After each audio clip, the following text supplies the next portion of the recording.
بسم اللہ الرحمن الرحیم، السلام علیکم۔ میں ہوں عدیل وڑائچ۔ ایک بڑی سیاسی جنگ،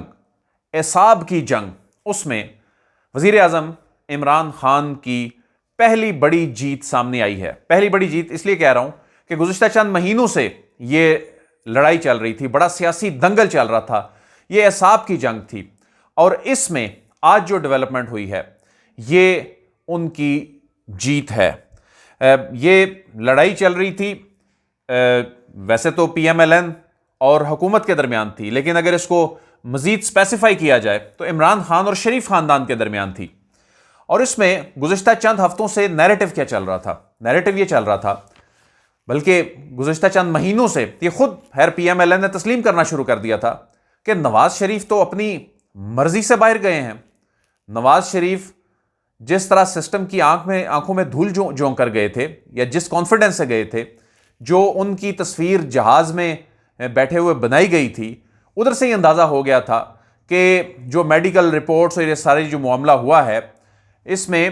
کچھ نہ کچھ گڑبڑ ہو گئی ہے۔ اور اس کے بعد پھر چیزیں سامنے آئیں، نون لیگ کے لوگوں نے یہ تسلیم بھی کرنا شروع کر دیا، بلکہ اس پہ فخر کرنا شروع کر دیا، اور اس انداز میں کہنا شروع کر دیا، دیکھا ہم نے جانا تھا، ہم چلے گئے۔ اس کے بعد ہو گئی واپس آنے کی باتیں شروع، اور اس میں بھی یہ کہنا شروع کر دیا کہ جی میاں نواز شریف تو اب جنوری میں واپس آ رہے ہیں۔ اب تو یہ بات ہو رہی ہے کہ ہم نے ابھی حکومت لینی ہے یا دوبارہ الیکشن کروا کے حکومت لینی ہے، یہ نیریٹو بنانا شروع کر دیا گیا۔ اور اس میں اب پھر اعصاب کی جنگ اس طرح شروع ہو گئی کہ یہ بات اقتدار کے ایوانوں میں ڈسکس ہونا شروع ہو گئی۔ عمران خان نے کابینہ کے اجلاس میں، عمران خان نے ترجمانوں کے اجلاس میں اس پر بات کرنا شروع کر دی، تو ایسے لگنے لگ پڑا کہ شاید حکومت بھی اس پہ پریشان ہے۔ پھر یوں ہوا کہ حکومت نے حکمت عملی بنائی کہ نواز شریف نے کیا واپس آنا ہے، ہم انہیں واپس لے کر آئیں گے، اور اسی قانونی طریقے سے واپس لے کر آئیں گے کہ جی جس طرح وہ انڈرٹیکنگ دے کر گئے تھے 50 روپے کے اسٹامپ پر، اس کا حساب لیا جائے گا۔ اس کے بعد پھر کیا ہوتا ہے کہ جب پوری حکمت عملی وضع کی گئی کہ کس طرح سے لاہور ہائی کورٹ سے رجوع کیا جانا ہے، پھر ان کی جو رپورٹس کے حوالے سے جو ہمارا ہائی کمیشن ہے پاکستان کا برطانیہ میں، ان سے رجوع کرنے کے حوالے سے، اور یہاں شہباز شریف صاحب کو بھی ایک خط لکھ دیا گیا کہ ان کی میڈیکل رپورٹس کے جو عدالت میں جمع کرانے کے حوالے سے انہوں نے انڈرٹیکنگ دی تھی۔ تو اب جو چیز سامنے آئی ہے، جو میڈیکل رپورٹ عدالت میں سامنے آئی ہے میاں نواز شریف کی، وہ رپورٹ دیکھنے کے بعد یہ کہا جا سکتا ہے کہ جب ریاست حرکت میں آتی ہے، جب قانون حرکت میں آتا ہے، جب متعلقہ ادارہ حرکت میں آتا ہے، جب سسٹم حرکت میں آتا ہے، تو طاقتور سے طاقتور شخص بھی پھر اپنے آپ کو مجبور، لاچار، بے بس، بیمار، اور سب سے مظلوم بندہ پھر اپنے آپ کو پھر بنا کر پیش کرتا ہے، جو بڑا طاقتور بن کے سامنے آ کے کہہ رہا ہوتا ہے کر لو جو کچھ کرنے ہوتا ہے۔ تو اب جو رپورٹ میاں نواز شریف کی لاہور ہائی کورٹ میں پیش کی گئی ہے، یہ رپورٹیں تو آئی نہیں رہی تھیں۔ یہ رپورٹیں کیا آنی تھیں؟ ان رپورٹس کی بجائے تو دعوے، نعرے، اور بڑا اس پہ سیاسی طور پر اس معاملے کو کس طرح سے پریزنٹ کیا جا رہا تھا۔ لیکن آج جو رپورٹ سامنے آئی ہے لاہور ہائی کورٹ میں، کیونکہ اب حکومت میاں نواز شریف صاحب کو واپس لانے کے حوالے سے جتنی سیریس نظر آ رہی ہے، تو ظاہر ہے شریف خاندان میں بھی یہ تشویش دوڑ گئی۔ اس میں کہا گیا ہے کہ نواز شریف اینجیوگرافی کرائے بغیر لندن سے نہ جائیں، وہ علاج کے بغیر پاکستان گئے تو ان کی حالت بگڑ سکتی ہے۔ نواز شریف اپنی ادویات جاری رکھیں اور کھلی فضا میں چہل قدمی کریں، چہل قدمی کے دوران کورونا سے بچاؤ کے اقدامات بھی کریں۔ حالانکہ آپ نے دیکھا ہوگا بہت سی فوٹیجز میں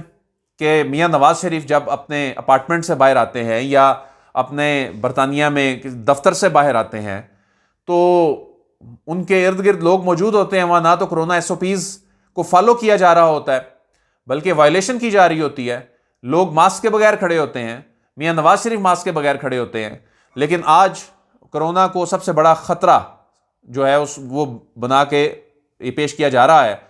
کہ دوران کورونا سے یا چہل قدمی کے دوران کورونا سے بچاؤ کے اقدامات بھی کریں، اور دنیا میں موجود کورونا وائرس کی عالمی وبا کو دیکھتے ہوئے نواز شریف کو ہر طرح کے سفر یا عوامی مقامات جیسا کہ ہوائی اڈوں پر جانے سے گریز کرنا چاہیے، یعنی ایئرپورٹ جانا ہی ان کی صحت کے لیے مضر قرار دے دی گیا، پاکستان آنا تو بہت دور کی بات۔ پھر اس میں کہا گیا ہے کہ کلثوم نواز کی وفات کے بعد نواز شریف زیادہ دباؤ میں ہیں، وہ ذہنی دباؤ کے بغیر اپنی سرگرمیاں جو ہیں وہ جاری رکھ سکیں، وہ ابھی شدید ذہنی دباؤ میں ہیں، اور ذہنی دباؤ سے نواز شریف کی بیماری مزید بگڑ سکتی ہے۔ کرونا کے سبب نواز شریف کو سانس کا مسئلہ بھی ہو سکتا ہے، وہ دل کے مریض ہیں، اور کرونا کی وبا کے سبب ان کی جان بھی جا سکتی ہے، لہٰذا جب تک نواز شریف کی اینجیوگرافی نہیں ہو جاتی وہ صحت سینٹر کے قریب ہی رہیں اور ادویات لیتے رہیں۔ اور ڈاکٹرز نے یہ بھی لکھا ہے کہ انہیں حال ہی میں بتایا گیا ہے کہ چونکہ نواز شریف نے اپنی ڈائبٹیز کنٹرول کرنے کے لیے ایک دوا جو ہے وہ بھی شروع کی تھی، جس کے نتیجے میں ان کے گردوں کے افعال خراب ہو گئے ہیں، اس لیے اینجیوگرافی سے پہلے ان پر توجہ دینے کی ضرورت ہے۔ اور اس میں ڈاکٹر نے یہ کہا ہے کہ نواز شریف کی صحت سے متعلق کسی سوال کی صورت میں ان سے رابطہ کیا جا سکتا ہے۔ اللہ نواز شریف صاحب کو صحت دے۔ لیکن جب وہ یہاں سے گئے تھے اس وقت کیا صورتحال تھی؟ بتایا جاتا تھا کہ شیریں مزاری صاحبہ جو ہیں وہ ابدیدہ ہوگی کابینہ اجلاس میں، اور جب وہ یہاں سے چلے گئے وہاں بیٹھ کر انہوں نے جس طرح پاکستان کے اداروں کو للکارا، اس وقت ان کی صحت جو ہے وہ بالکل بھی خراب نظر نہیں آ رہی تھی۔ وہاں بیٹھ کے انہوں نے جس طرح سے پاکستان کے سسٹم کو للکارا، ان کی صحت اور ان کی جو گونج تھی یا گرج تھی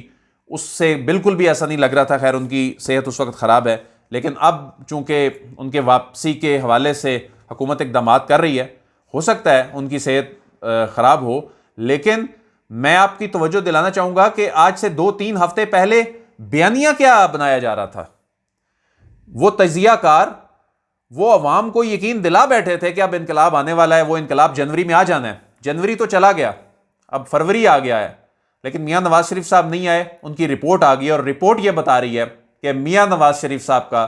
دور دور تک پاکستان آنے کا کوئی ارادہ نہیں لگ رہا، اور وہ جو انقلاب جنوری میں آنا تھا وہ انقلاب اب نہیں آ رہا کیونکہ میاں صاحب نہیں آ رہے۔ تو اس پہ حکومت نے ان کی جو رپورٹس ہیں انہیں جعلی قرار دیا ہے، اس پر نوٹس لینے کا مطالبہ کیا ہے، اور اس میں جو وفاقی وزیر اطلاعات ہیں وہ کہہ رہے ہیں کہ امریکہ میں بیٹھا ذاتی معالج لندن میں موجود نواز شریف کی جعلی میڈیکل رپورٹس بنا رہا ہے، یہ عدالتی نظام اور قانون کا مذاق اڑانے کے سوا کچھ نہیں۔ انہوں نے کہا ہے کہ جھوٹی رپورٹ سے مسئلہ حل نہیں ہوگا، نواز شریف عوام کے پیسے واپس کریں اور آرام سے لندن میں رہیں۔ شہباز گل صاحب نے کہا ہے کہ ڈاکٹر صاحب اپنے خط میں چند اہم چیزیں لکھنا بھول گئے، اور ڈاکٹر کو لکھنا چاہیے تھا کہ مریض کے دل کو خوش رکھنے کے لیے ان کو وزیر اعظم بنایا جائے، نواز شریف کو 2/3 اکثریت دلوائی جائے، اور ان کو لندن میں 10 مہنگے اپارٹمنٹس لے کر دیے جائے۔ یہ شہباز گل صاحب کہہ رہے ہیں۔ تو اس پہ اور تو اور عثمان بزدار صاحب نے بھی جملہ کس دیا۔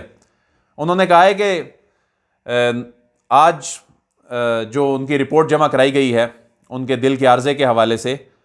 تو اس میں انہوں نے کہا ہے کہ دل کی تمام بیماریوں کا، عثمان بزدار صاحب نے کہا ہے اپنے ٹویٹ کے ذریعے کہ دل کی تمام بیماریوں کا علاج صحت کارڈ سے ہو سکتا ہے۔ تو یعنی نوبت یہاں تک آ گئی ہے کہ بزدار صاحب بھی اب جو ہیں وہ جملہ کس رہے ہیں نواز شریف صاحب پر اس انداز میں، اور ویسے بات ان کی ٹھیک ہے، بات ٹھیک ہے بزدار صاحب کی کہ جو صحت کارڈ ہے یہ بہت سی چیزوں کو کور کرتا ہے،